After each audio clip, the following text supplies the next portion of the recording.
Kembali di Ngobrol bareng Gus Miftah Los. Gus Miftah punya video, Mas Icuk pertama kali menjadi juara dunia. Ini dia videonya.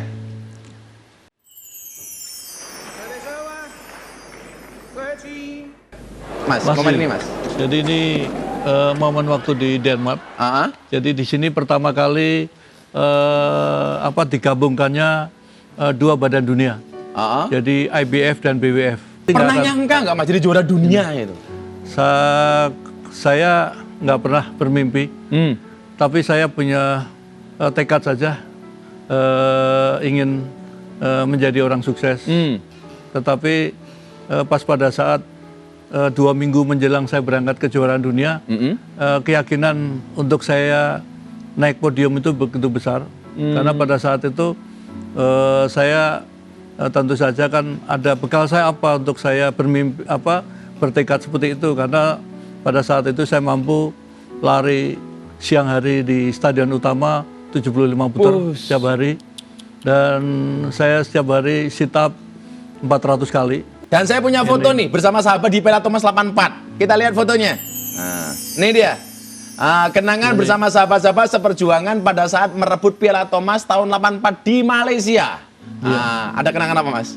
Ya, kenangan saya ya ini kita berkesempatan karena pada saat itu kan tahun 82 pada saat pertama kali IBF, BWF bergabung, Piala Thomas lepas di Albert Hall, London.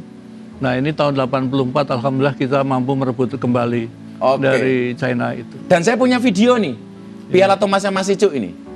Nah ini dia. Bener Mas ya, 84 ini Mas ya? Ini. Mas, saya dapat berita katanya setelah turnamen ini Mas Icuk cedera. Ya, tahun dan cedera paling panjang.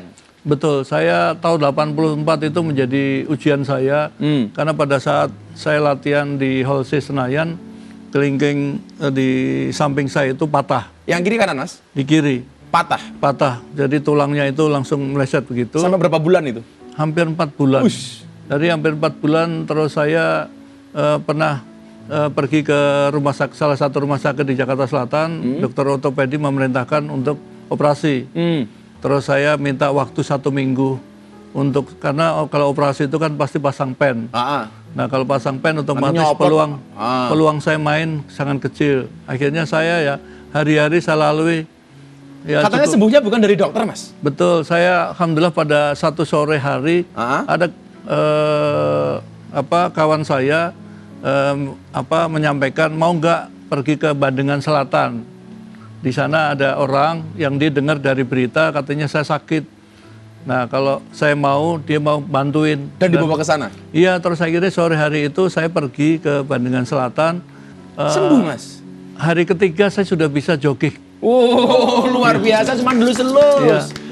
Dan akhirnya mulai dari situlah terus akhirnya saya tahun 84 itu terus saya jadi juara dunia lagi. Juara di Thailand, terus saya juara di Malaysia Open. Lah ngomong-ngomong soal juara Mas, di era Mas Icuk dulu, menurut Mas Icuk siapa lawan paling berat?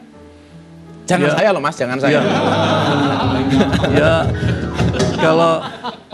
kalau menurut saya kalau dari teknis lawan berat saya ya Morten Frost sama Yang Yang.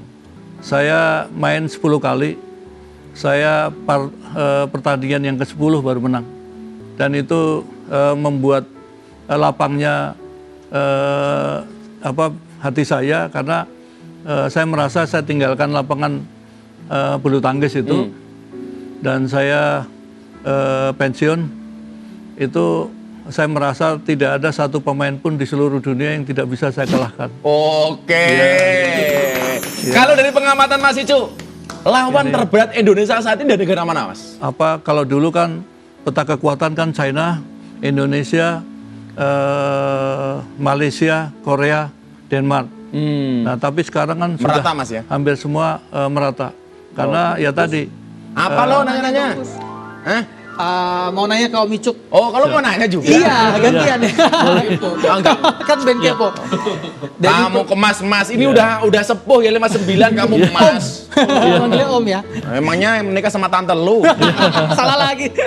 Nanya Ini apa Om, kamu? mau nanya dari semua pertandingan yang pernah diikutin sama Om Icuk, itu ada nggak peristiwa yang benar-benar tak terlupakan?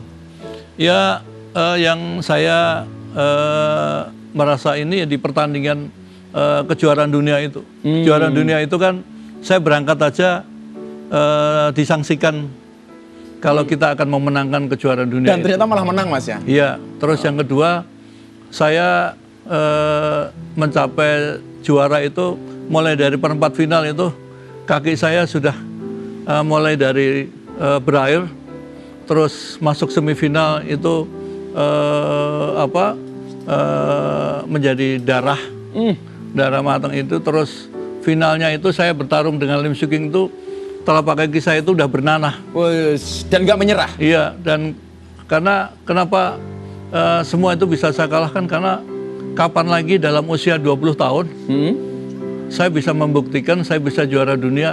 Makanya saya katakan ternyata menjadi orang sukses itu tidak harus kaya. Oh, itulah juara dunia. Karena saya dilahirkan keluarga saya miskin. Saya orang kampung di Solo. Tapi dikenal oleh dunia. Ya, makanya justru itu saya sampaikan bahwa tidak harus kaya, tidak harus anaknya pejabat, tidak harus orang kota. Siapapun punya kesempatan menjadi orang sukses. Iya. Dan pemenang itu adalah dia yang mampu berdiri ketika jatuh dan masih bertahan ketika yang lain menyerah. Dan itulah bedanya Mas Icuk dengan Michelle. Mas Icuk juara dunia bulu tangkis, Michelle juara dunia membohongi pasangan.